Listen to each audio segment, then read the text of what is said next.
Today we're at Flowerdown, Barrows, a beautiful and quite fascinating series of free Bronze Age burial mounds that's part of a much larger cemetery. It's very overgrown. You see, you come in through the gate in a very small fenced area between houses in a little village near Winchester, and immediately you're met with this standing stone. Well, this is an original standing stone, but not from here. There is an inscription which is almost illegible on that plaque there. This was found a little distance away and relocated here so that it would be preserved, but it is an original standing stone. And you can see the road there. You're right into the burials immediately.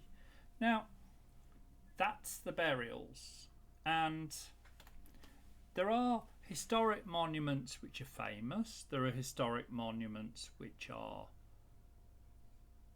large and easy to interpret, and there are some like this which are much harder to make out.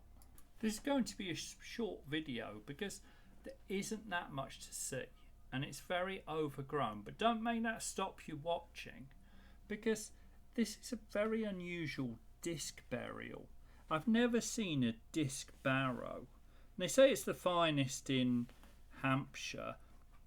I'd say it's the first I've seen. It's a type of tumulus. It's a round barrow with slight depressions either side in a disc shape with a very slight bump in the middle. Really, it's an oval shaped flat platform, and there it is. Look really carefully. You might need to watch this video a few times. You can make out the depression with the bank around the outside and the flat circle in the centre, slightly raised circle, and that is the disc burial. Now, I chose to do a separate video on this because there isn't anything from the same historic era nearby, so showing you a castle or an abbey and then this, they're a little incongruous to each other. At the same time, it's a gem which is very rarely visited. It's hardly signposted, but it is easy to find, and there's a street opposite you can park in. Or a little bit down the hill on the left hand side there's a small lane where you can park. But it's a very interesting monument. So the larger of the two barrows, about 20 metres in diameter and about 1 metre high. And probably if you come in the autumn, the winter, or early in the spring, you'll get a clearer view of it with less grass growth. I filmed this a while ago. I was there in early July and it was very overgrown. What it really needed was a set of sheep to keep the grass down. But at the same time, it's a naturalistic form which becomes part of the landscape.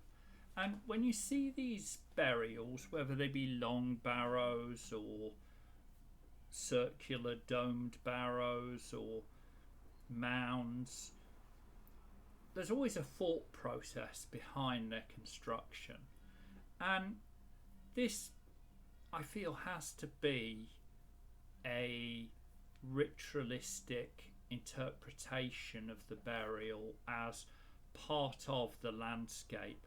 Forget these trees and houses.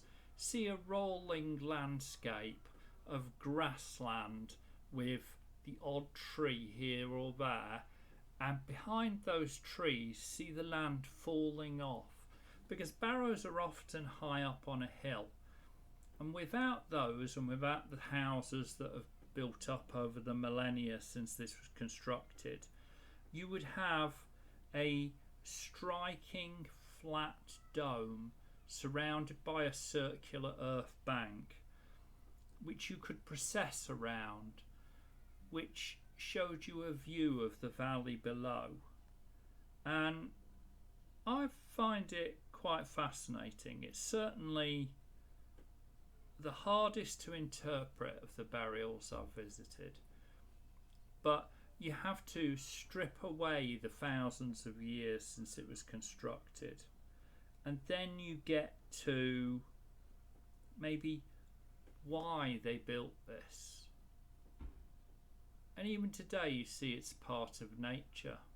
It's completely covered in living matter, in life. Death meets life, and an out of focus insect. But I found it a beautiful little burial, and it's rarely visited, so I wanted to share it and encourage you to go and have a look if you're in the Winchester area, because it is a beautiful burial. And for 4,000 years it's survived in this quiet little backwater. Yes, it's been surrounded, but it's still easily recognisable. You need a little bit of time and effort. It's obviously not a natural formation, but it is exceptionally well preserved. So if you've got to this point, please do like and subscribe. I think 3/4 of our viewers aren't subscribed, and I promise we'll go to plenty more fascinating places. And Saturdays we explore unbound histories, Monday museum tours, Wednesday walks, and plenty more besides, so press that bell.